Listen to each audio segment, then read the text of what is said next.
Buenas tardes, señoras y señores, presidente de nuestras Cortes, querido Javier, autoridades, colaboradores de esta institución, y hoy también mi afectuoso saludo a quienes nos seguís a través de la emisión en directo que hacemos a través de Internet. Sí, hoy realizamos el acto de presentación de esta importante edición desde el corazón de nuestra sede, pero con la mayor parte de sus asistentes en este formato en línea. Un formato que me gusta tan poco como tanto se antoja necesario en las circunstancias que vivimos. Circunstancias que nos impidieron realizar los actos conmemorativos del Día del Justicia y los Derechos y Libertades de Aragón el pasado mes de diciembre. Unas jornadas en las que cada año queremos no solo poner de relieve el pasado y el presente de esta institución, el justiciazgo, sino ahondar en los conceptos que nos identifican como pueblo, el amor por nuestro derecho, la defensa encendida y pasional de esas libertades que los fueros nos ampararon durante siglos, nuestro pactismo, señas de identidad de nuestro carácter y pensamiento, que se unen a los símbolos e instituciones, creando nuestra personalidad humana e institucional. En el día de hoy, además, debemos reconocer en ese crear identidad la labor de Antón García Abril, compositor de nuestro himno, que supo unar en un mismo pentagrama tanto la historia, a través de la marcha de los Reyes de Aragón, su propia creación y el valor de los poetas aragoneses. Descanse en paz un gran turolense, autor de nuestro himno y de buena parte de la banda sonora de nuestra vida. El pasado 20 de diciembre de 2020, desde el justiciazgo teníamos una razón más para celebrar con todos los aragoneses y aragonesas. Este no era otro que el 25 aniversario de la inauguración de este Palacio de Armijo, de esta casa, como sede de nuestra institución. Un anhelo de Emilio Gastón que Juan Montserrat hizo realidad, como titula uno de los capítulos del libro, y que nos ha acogido después tanto al Justicia Fernando García Vicente como a mí mismo en la actualidad. Como les decía, una de las iniciativas que comenzamos a elaborar hace más de un año fue la de editar un volumen que recogiera la historia, las características y la realidad de este edificio que acoge a esta señera institución.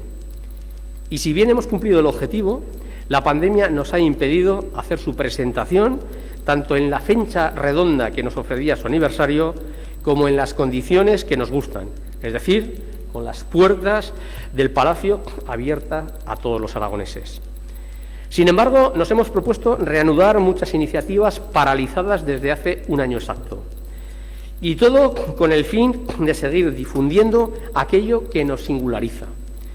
Por eso presentaremos el próximo día 30 el nuevo Manual de Derecho Foral Aragonés, elaborado junto a la Fundación Ibercaja en su emblemático Patio de la Infanta.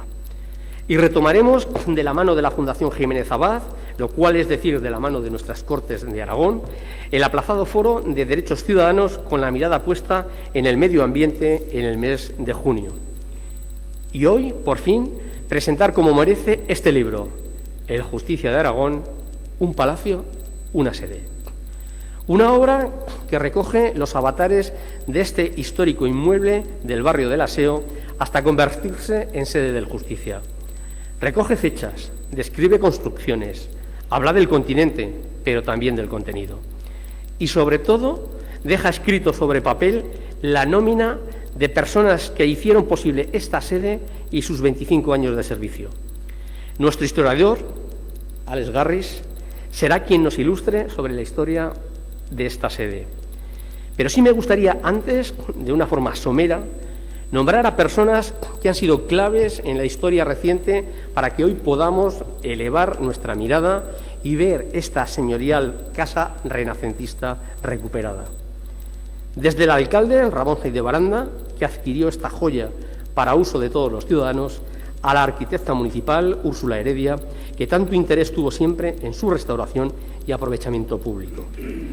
Esta nueva etapa de su historia fue el resultado de una ilusión contagiosa, esto sí, un contagio bueno, de nuestro primer justicia democrático, Emilio Gastón, que fue capaz de transmitir a los responsables del Ayuntamiento, de Cortes y de Diputación General de la época, responsables institucionales, pero también grandes profesionales.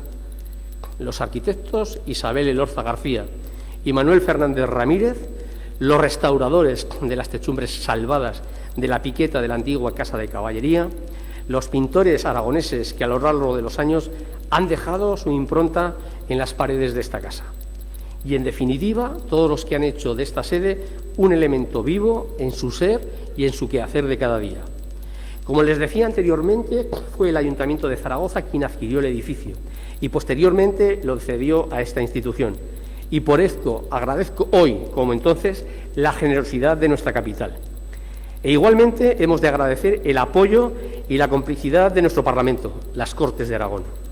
El Justicia, esta hermana pequeña de las instituciones aragonesas, en la que somos tan pocos, pero no poco, ha tenido en las Cortes un apoyo constante. Compartimos personal, puesto que muchos de nuestros trabajadores son del Parlamento adscritos a la institución.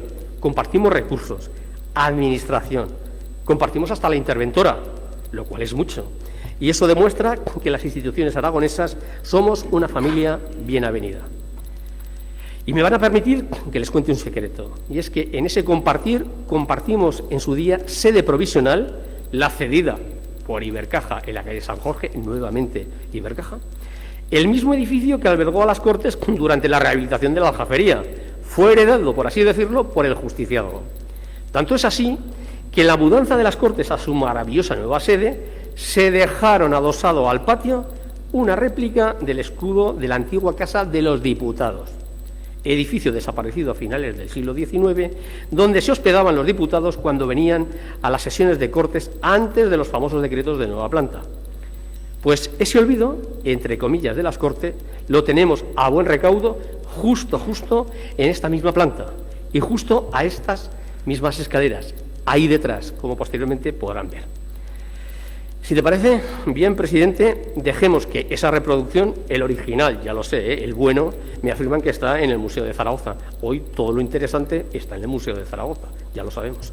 Sea un símbolo más de esa buena relación y sintonía que siempre ha habido entre Cortes y Justicia, en el pasado y en el presente democrático. No quiero extenderme más y sí quiero realizar con absoluto cariño la presentación de nuestro libro, con el mismo cariño y esmero en el que ellos han trabajado hasta reflejar de una forma tan especial nuestra sede. Permítanme que en primer lugar les presente a Alex Garris, si no ya lo he americanizado, autor de toda la investigación histórica de la obra, doctor en Historia del Arte y diplomado en Conservación y Restauración de Bienes Culturales. El buen hacer de este zaragozano lo disfrutamos tanto en su labor docente en el Departamento de Historia del Arte de la Universidad de Zaragoza, como en sus trabajos de investigación sobre fotografía histórica o sobre la gestión del patrimonio cultural aragonés. Su obra sobre la Comisión Provincial de Monumentos Históricos y Artísticos de Zaragoza es ya, per se, un compendio del patrimonio artístico zaragozano y un repaso pormenorizado sobre las políticas públicas de conservación de nuestras principales joyas arquitectónicas a lo largo de los siglos XIX y XX. Y en esa misma tarea, pero uniendo a estas investigaciones su pasión por la fotografía histórica, se encuentra en estos momentos centrado su actividad en nuestra provincia altoaragonesa. Entenderán que con esta trayectoria y su especialización en la conservación de patrimonio por parte de la Administración, el acierto en poder contar con un profesional de su talla ya hace de esta obra un éxito en lo que a rigor se trata. Y si la idoneidad de Alex para desarrollar este trabajo parece casi premonitoria, el autor de la parte referida a la arquitectura, el proceso de restauración, la valoración retrospectiva de la construcción, el análisis certero de todo lo que podamos observar en este palacio, no podía venir de mejores cuadra y cartabón, hoy digitales, que los de Sergio Sebastián. Este arquitecto bilbilitano, jalonado desde el comienzo de su carrera profesional con premios nacionales e internacionales, ha desarrollado de forma paralela trabajos en los que la innovación y la vanguardia se han unido en su estudio, con la conservación y rehabilitación de espacios históricos. Como si se tratara de la propia configuración de este mismo edificio, que une el legado del palacio en su fachada delantera con su parte contemporánea en el ala que recae sobre la calle Pavostría. Sergio ha llevado a cabo tanto el diseño de la moderna Ciudad de la Justicia de Zaragoza, el elemento más importante por el cual está colaborando con la Justicia de Aragón. Así de claro, Sergio, tú ya lo sabes. Como el plan director del Tribunal Superior de Justicia de Aragón en el monumental Palacio de Condes de Morata. Autor de la recuperación integral de la histórica localidad de Ruesta y al tiempo creador de las instalaciones de iluminación más laureadas de nuestro país. Solo desde la mirada de Sergio podíamos obtener un análisis tan objetivo, certero y preciso de la labor realizada hace 25 años por parte tanto de los arquitectos responsables de la rehabilitación como de todos los actores que hicieron posible llegar a la culminación de esta sede. Les decía que en el año de su 25 aniversario se da la paradoja de que sea el más contraindicado para su visita, conocimiento y disfrute por parte de los ciudadanos de Aragón. Pero les aseguro que, lejos de no querer conmemorar esta efeméride, hemos aprovechado para mejorar, pulir y sacar brillo a esta joya, y que cuando volvamos a abrir sus puertas de par en par, lo encuentren más bello que nunca. En este aciago año hemos restaurado los aleros, ese elemento tan propio de la arquitectura aragonesa. Hemos adecuado la iluminación de varias estancias, concluido nuestra sala de cuadros, transformándola en nuestro espacio de encuentro con la ciudadanía en estos tiempos de protección y de prevención.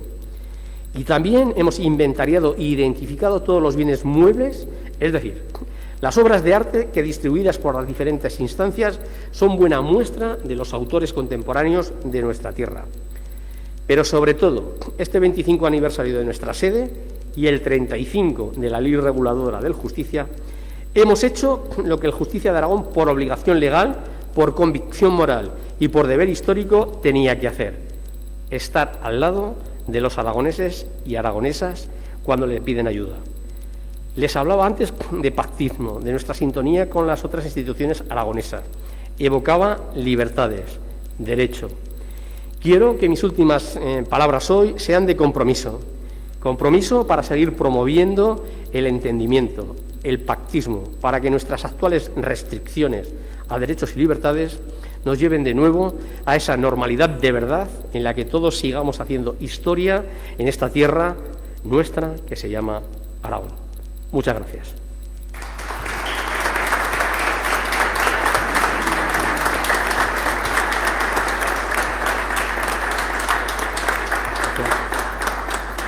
Bien, pues ahora sí le cedo la palabra a Alex Garris, doctor en Historia del Arte y coautor de la obra. Cuando quieras, Alex, todo tuyo. Buenas tardes. Muchas gracias a todos los aquí presentes por el acto que vamos aquí a realizar de esta publicación. Agradecer también, en primer lugar, la visita del presidente de las Cortes, Javier Saga, y especialmente a Justicia de Aragón, Ángel Dolado, que desde el primer momento ha contado con nosotros para llevar a cabo este proyecto editorial. También me gustaría agradecer, como no, a María Jesús Lite y Mario San Martín, que han sido los verdaderos coordinadores durante todo este último año en este proyecto. Bueno, yo creo que el interés principal de esta publicación reside en lo que es la singular construcción histórica de este edificio del siglo XVI y cómo el nuevo proyecto arquitectónico va a abrigar lo que va a ser la nueva sede del Justicia de Aragón. Esta nueva vida que toma el edificio y que va a ser una amalgama del pasado y el presente es lo que se construye en torno a esos elementos que habían quedado del Renacimiento, como fueron las fachadas que da a esta calle Don Juan de Aragón y a la de Lucero, y algunos elementos artísticos del interior, como es este patio de columnas en el que nos encontramos. No obstante, la nueva arquitectura que introducen los arquitectos Manuel Fernández e Isabel Elorza serán las que lleven a cabo las principales necesidades y usos de esta nueva naciente institución de la Justicia de Aragón. Realmente creo que tanto la sede como el Justicia de Aragón desde entonces van unidos y es lo que hemos pretendido trasladar dentro del libro, hablar tanto de esta parte del edificio como de las diferentes figuras que aparecen de Justicia de Aragón a lo largo de la historia. Y por lo tanto son los tres grandes bloques en los que nos hemos centrado dentro del libro. Por una parte, esa cuestión histórica, por otra parte, el legado artístico y por otra, el proyecto arquitectónico. En cuanto a la parte histórica, me gustaría destacar cómo hemos abordado esa aproximación a la figura histórica de Justicia, relatando desde los principios y comienzos de la formación del Reino de Aragón hasta la actualidad, destacando sobre todo esa gestión que llevan a cabo estos últimos justicias, como fueron Emilio Gastón, Juan Bautista Montserrat, Fernando García Vicente y el mismo Ángel Dolado. Pero sobre todo hemos enfocado esa revalorización de la figura del justiciazgo a través de lo que ha sido el momento de esplendor con esos restos óseos que finalmente se depositan en la iglesia de Santa Isabel de Portugal y también ese monumento conmemorativo que proyecta y idea Félix Navarro en lo que es el monumento a la Plaza de Aragón. Son muchos datos históricos los que aparecen referidos dentro del libro, pero me gustaría quizás resaltar dos en concreto sobre dos periodos distintos. Uno, dentro de lo que hemos realizado de ese trabajo de campo en archivo, el momento de esos propietarios que anteriormente custodiaban este edificio y del cual resaltaba la familia de los Armijo. Una familia que se hace dueña de este edificio en 1865 y los sucesores a lo largo del siglo XIX y principios del XX llevan a cabo las principales reformas de todo este edificio.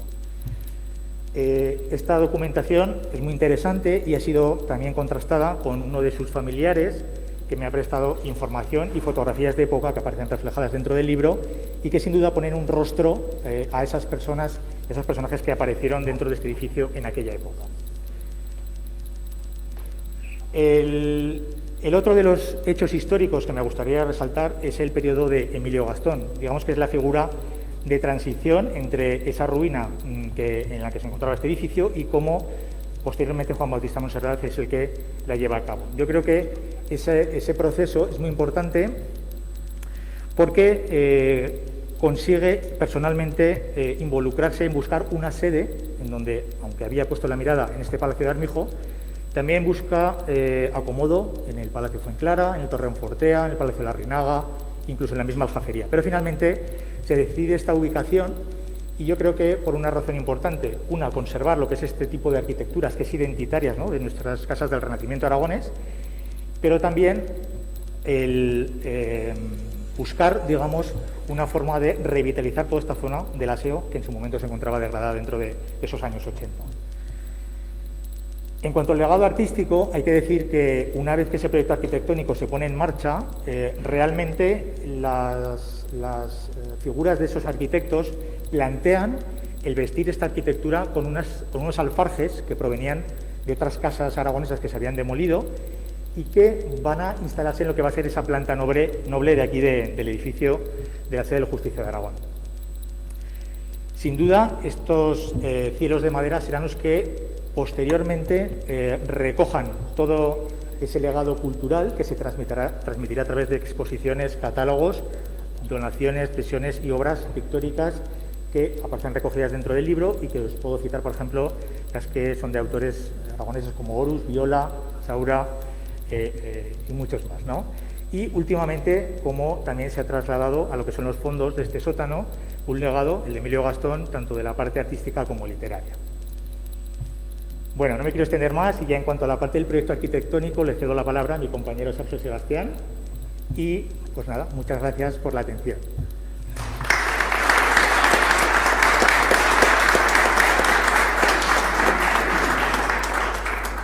Bien, buenas tardes a todos. Sí, buenas tardes a todos. Agradecer también la presencia del presidente de las Cortes, a las autoridades, a los asistentes, muy especialmente a la Justicia de Aragón por su confianza y su iniciativa a la hora de contar con nosotros en este episodio tan especial que es casi hacer esta biografía, no de una persona sino de un espacio hecho por muchas personas. Sin lugar a duda, yo creo que esto nos incita a volver la vista atrás. Cuando uno se enfrenta a un edificio histórico, nos lleva a realizar una serie de reflexiones como arquitectos, pero sobre todo como ciudadanos, que es la que tiene que ver en el fondo con la tutela de nuestro patrimonio, la que tiene que ver con la construcción del patrimonio como un hecho colectivo y la que tiene que ver ya en detalle con el propio edificio. Como hecho colectivo, en el fondo es lo mismo que estamos hablando del propio libro. Es un libro escrito a varias manos, bajo un poco el guión que establece Alex Garris, y yo simplemente me sumo a él, pero con la ayuda de mucha gente. Ya Alex ha nombrado, a María Jesús, a Mario, a José Sancho, que está por ahí también, que nos prestó una gran ayuda con respecto a toda la documentación facilitada del proceso de restauración de los alfarjes, a tanta gente. Este hecho colectivo, a su vez, era el mismo que construyó el propio edificio, un edificio también hecho a varias manos, en distintos periodos históricos, y a la cual pues, se han ido sumando desde los primeros maestros de obra a los últimos arquitectos y a las últimas obras de intervención recientemente concluidas, ¿no?, en el alero. Ello sin duda nos lleva a pensar en el legado que de alguna manera dejamos con nuestras obras, en el transcurrir del tiempo que va a tener, y en el que en el fondo nosotros ante edificios y ante episodios históricos tan importantes como estos no somos sino una capa más, una suma más a todos esos presentes que han ido pasando por aquí y que cada uno ha dejado su huella. Hoy estamos escribiendo esta capa, esta página.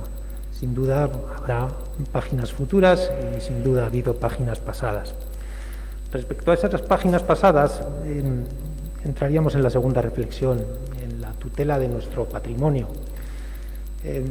Yo creo que el mérito de una obra de este tipo también es colectivo. El mérito está en aquellos promotores que deciden apostar por poner en valor un edificio, una ruina, que era lo que en el fondo había aquí en los años 70. A partir de ahí, la gente se suma a ello, el proceso constructivo, los constructores, los arquitectos, todos suman a ese proceso. Pero a mí me gustaría dejar constancia de eso, de esa apuesta firme por poner en valor nuestro patrimonio. Zaragoza la harta la llamaban, por la cantidad de palacios, de edificios, de casonas, de elementos, de monumentos que tenía nuestra Zaragoza renacentista. Como todos ellos se han ido perdiendo, quedan algunos todavía en pie, quedan legajos. Tenemos hoy a la profesora catedrática, ya Hernández, que hace muy poco recogía en un libro los planteamientos de Fernando Chocagoitia a tenor precisamente de esto, de la tutela del patrimonio monumental que tenemos en nuestras ciudades, como rasgo identitario. En el fondo es lo que nos define. Aquel patrimonio que a veces incomoda, que a veces molesta, que especialmente en los años 70, en los que aquí de alguna manera se fraguó todo, tuvo episodios que se resolvieron de manera muy distinta. No hay nada más que dar un paseo por nuestras ciudades y todos podremos ver de lo que estamos hablando, ¿no? Mantener un edificio, sin lugar a duda, es algo costoso. Pero también es algo que merece la pena, que legitima, que avala cualquier tipo de intervención. Apostar por el patrimonio aragonés en este caso fue, yo creo, que el gran acierto de este edificio. Sin dilatar más este episodio, yo creo que hablar ya de los arquitectos y del caso concreto de la intervención. Varios han sido también los arquitectos que han pasado por este emplazamiento, desde los proyectos de Úrsula Heredia, que en el año, más o menos en los años 80, recogieron el testigo de esa promoción que ya hizo Íñiguez Almech del barrio del Aseo, importantísima, que fue la que de alguna manera evitó que este edificio, casi catalogado en ruina, se llegara a demoler por completo. Se mantuvo la esquina, prácticamente la esquina, la primera crujía y partes de las columnas y del sótano que tenemos. El resto obviamente es algo que está reconstruido, que está reintegrado. Ya Úrsula Heredia planteó en su momento un proyecto de una restauración en estilo que apuntaba ya las maneras de lo que la nueva sede finalmente iba a ser. A fin de cuentas es un gran problema de arquitectura el que había que resolver aquí. Es casi completar la media naranja que faltaba. Teníamos media sede y había que hacer otra media. Y además incorporar una serie de nuevos usos. Ahí yo creo que estos edificios renacentistas son verdaderamente gratos. Recuerdo la lectura de Carlos Martí, un arquitecto especialista en tipologías, desgraciadamente falleció el año pasado a causa del COVID, que hablaba del Palacio Renacentista como el edificio público por antonomasia. Ese edificio que nos ha demostrado que con el paso de los siglos ha sido capaz de absorber cualquier tipo de uso cultural o cualquier tipo de uso oficial o representativo que se pueda colar. Es así, o sea, no tenemos nada más que dar una vuelta en el fondo por nuestra Zaragoza y veremos que ahí están todos esos museos, está la sede del Tribunal Superior y de la Fiscalía de la Comunidad, están todos esos usos, o tenemos hoy en día, por supuesto, el Justicia en esta sala, incluso una exposición una charla pública como la que hemos sido capaces de organizar. En este tipo de espacios, cualquier evento, cualquier función se acoge con grato acomodo. Bien, esta era una de las cuestiones que preocupó realmente a los arquitectos que finalmente desarrollaron el proyecto del Palacio para la Justicia. Manuel Fernández, Isabel Elorza, dos arquitectos con una trayectoria ya en aquel momento francamente reconocida, el mismo Colegio de Arquitectos. Hoy contamos aquí con la presencia de su decano, ¿no? Una obra, yo creo que maestra en este sentido, que nos enseña muy bien la convivencia del pasado y el futuro. En el fondo, el gran problema de arquitectura de este proyecto, cómo hacer que el pasado y el futuro, en ese caso el presente, convivan, ¿no? Y cómo se consigan fundir de una manera más o menos armoniosa. No todas las piezas que tenemos hoy aquí son originales, no hay nada más que darse un paseo y veremos que algunas de ellas se han conservado. Este fue uno de los empeños de los arquitectos. El siguiente fue ampliar el edificio de una manera armoniosa. Veremos en la calle Lucero, si usted da un paseo luego, ese magnífico ejercicio de juntura y de reunión de dos lenguajes tan distintos. Cuando uno restaura no tiene que imitar lo que había, sino que leer los lenguajes de la clave contemporánea. Y por último, el construir una secuencia espacial vinculada precisamente a este espacio tan singular al que estamos, que es el patio, la luna, la luneta o la lunica, en el caso de estos espacios de proporciones tan reducidas. Un elemento donde el Palacio Aragonés, sin lugar a duda, adquiere su máxima expresión, como ese lugar en torno al cual todo gira, que recibe la luz y que permite coser todas estas estancias y todos estos niveles. Bien, sin más, yo tampoco les quiero desvelar todos los detalles que trae el libro. Ahí hay, yo creo que abundantes explicaciones sobre todas estas cuestiones que hemos estado hablando y, de nuevo, agradecerles su presencia e invitarles a que desde hoy veamos también el patrimonio con otros ojos. Gracias.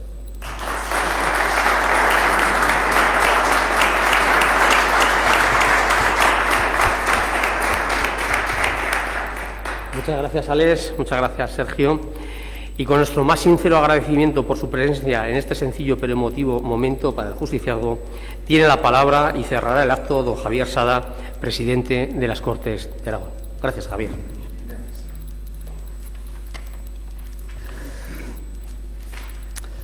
Buenas tardes. En primer lugar, justicia, lugarteniente de justicia, amigos que hace tiempo que no nos veíamos, ¿no? Veo tanto al decano del Colegio de Arquitectos, que nos conocemos hace mucho tiempo, a Domingo Buesa, a la Fundación Ibercaja, a tantos y tantos amigos y, sobre todo, desde luego, a los autores. Felicitarles. Siempre que empiezo cualquier tipo de palabras en las Cortes, digo, me refiero a las Cortes como a la casa de todos los aragoneses, a la casa de la palabra y la casa de todos los aragoneses. Hoy voy a utilizar las mismas palabras, porque en definitiva el justiciado, el justicia, emana también del poder popular de las Cortes de Aragón, con una diferencia, Ángel. Para ser presidente de las Cortes hace falta simplemente una mayoría, siempre tener un voto más que otro que se presenta. Para ser justicia de Aragón se tiene que tener una mayoría amplia, cualificada, que hace representar, que tu figura represente desde luego a una amplia mayoría, o en general, al pueblo aragonés. Y eso, por eso, voy a empezar, y empezaba estas palabras con lo mismo, desde la casa de todos los aragoneses, desde la casa de la palabra, donde todos los ciudadanos tienen voz para plantear sus propuestas, quejas, etcétera. Eso es algo importante. Quisiera, desde luego, empezar también por felicitar a los autores del libro. Es un magnífico libro, lo he leído hace ya días, y creo que en diciembre es cuando lo tuve ya, y desde luego es importante, ¿no? Y felicitar además a un casi vecino, ¿no? de Calatayud. Yo soy de Ateca, estoy muy cerquita, que desde luego es conocido, desde luego, por muchísimas cuestiones, además de este libro, ¿no? Felicidad a los dos autores de este libro. Es importante, desde luego, estamos en años de aniversario, cumplíamos 25 aniversario de esta sede, se cumplirán dentro de poco también el aniversario de las Cortes, el aniversario de la Aljafería, etcétera. Son fechas importantes porque muchas veces van las instituciones detrás de esos aniversarios. Hace poco celebrábamos el 50 aniversario de una asociación de vecinos que es la primera que había en Aragón y de las primeras de España. Nos encontrábamos los dos en la del Picarral, 50 años. Ese fue el preludio de la democracia, que llegaron muchas instituciones y junto con las instituciones también la necesidad de sedes y edificios. Y el gran acierto en Aragón fue que eso que es dado y que se llama también el gran acuerdo, el pacto entre todas las instituciones, que es una señal del aragonés y del aragonesismo, que tenemos que vender todavía más, el sentimiento de pacto, de tirar todos del mismo carro, hizo posible cuestiones como la aljafería en colaboración de gobiernos, de ayuntamientos o esta sede del Gobierno de Aragón, que sin el acuerdo entre distintas instituciones hubiera sido imposible realizarlo. Y es simbólico también estas cuestiones de las sedes. Decía el Justicia que antes habían estado en la sede de San Jorge, que estuvieron a punto de estar en la aljafería, simplemente no estuvieron porque realmente no se cabía, realmente. Lo cual hubiera tenido un poco de justicia poética, ¿no? Porque la aljafería tiene 1000 años de historia y en los 1000 años ha sido sede y crisol de culturas, de distintas culturas, de distintas religiones, de distintas, desde luego, de matemáticos, de literatura, etcétera, pero también ha tenido sus puntos negros como ser sede de la Inquisición. Y en esa Inquisición, desde luego, con la detención y el encarcelamiento de Antonio Pérez, luego tuvo consecuencias que todos conocemos para el Justicia de Aragón y consecuencias muy, muy serias. Por eso mismo, desde luego, hubiera sido simbólico y cierta justicia poética, pero la verdad es que esa imposibilidad de espacio ha llevado consigo a esta magnífica sede, que desde luego además les tengo que confesar una cuestión que se las he confesado tanto a los autores del libro como al propio Justicia. Yo conocí personalmente a uno de los que vivieron aquí. Fui catedrático de la Facultad de Medicina de la Complutense de Madrid, fue profesor mío y luego colaboré en la misma cátedra con él, el doctor Armijo Valenzuela, con lo cual de este palacio yo oía hace muchos años lo que era la experiencia para un niño de principio del siglo XX.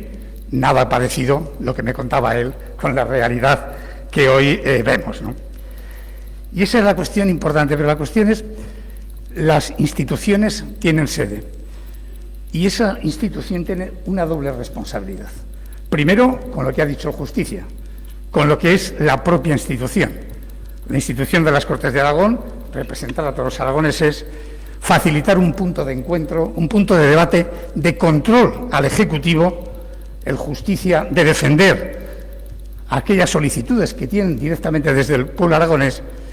Esa es una responsabilidad como institución, pero con las sedes que se tienen también tenemos una responsabilidad añadida, que es de mantener una parte fundamental del patrimonio aragonés. En el caso de las Cortes de Aragón, un magnífico edificio que en estos momentos es el edificio civil más visto, más visitado en Aragón y con mucha diferencia, y en el caso del Justicia, desde luego, una parte importante de, como decías, desde luego, de unos palacetes que quedan, por desgracia, pocos, y que todos además han tenido un encaje de uso importante, ¿no?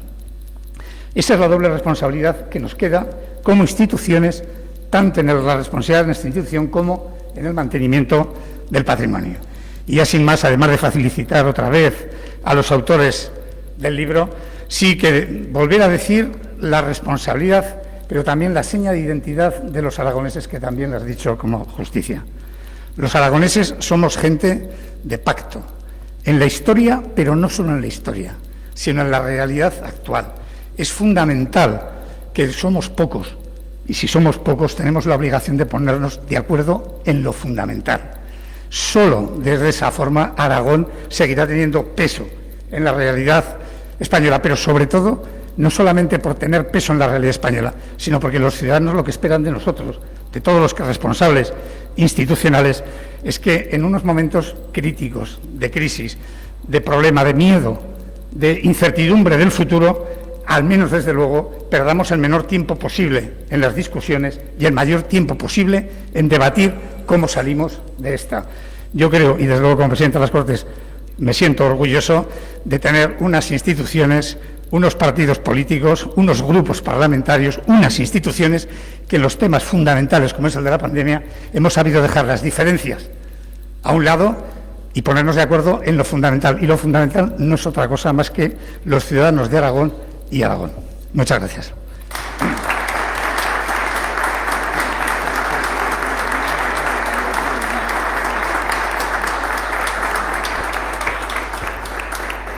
Pues muchas gracias por su asistencia. El acto ha concluido. Es complicado visitar como nos gustaría todo el edificio, pero muchos de ustedes sé que lo conocen, pero desde luego las jornadas de puertas abiertas que tendremos en este año pues facilitarán precisamente esa labor. Gracias por su asistencia y que sigamos de la misma manera pudiéndonos ver, pero eso sí, con absoluta ya libertad en cuanto a imagen, en cuanto a deambulación y en cuanto a abrazos, que yo creo que es lo que más echamos de menos en estos momentos. Muchas gracias y levantamos la sesión y la jornada. Muy amable por su presencia. Gracias.